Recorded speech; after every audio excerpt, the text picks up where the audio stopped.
Now, from your hyper-local weather source, this is your Norcast weather update. Brought to you by Square Theaters, with locations in Northfield, Ventnor, and Stone Harbor. Experience movie watching like never before as you recline on comfortable lounge chairs and drift into another world. Get your tickets today by visiting squaretheaters.com.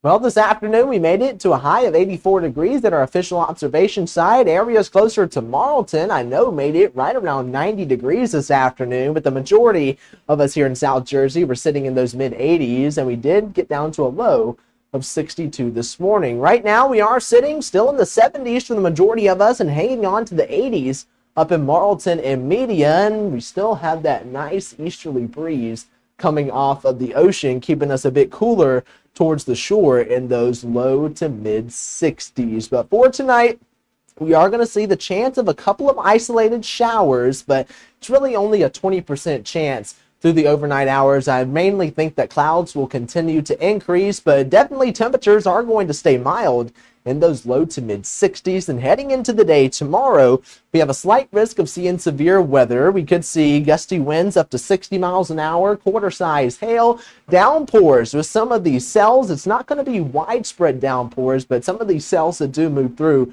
could bring some very heavy rainfall, and an isolated tornado cannot be ruled out, only because the system does have a history of producing some tornadoes out to the west, so some of that energy may be brought into the area. But for tonight, we could see a couple of isolated showers continuing just because of that heat and humidity. I know we didn't really see much today, but there was that chance there, and we could still see a couple isolated showers over the next couple of hours. But as we head into the overnight hours, you notice this first batch of rain looks like it is going to start to slide in, but I think it is going to miss us to the north, and I think we are going to stay dry for the majority of the early morning. Then by late morning, around lunchtime, the opportunity of showers and thunderstorms starts to roll back into the area. You notice this line of storms does start to push through as a warm front lifts through during the early afternoon hours. That's really the first batch of rain that we are going to see, because as we head later into the evening, the cold front still has to clear by. So another batch of seeing some heavy rain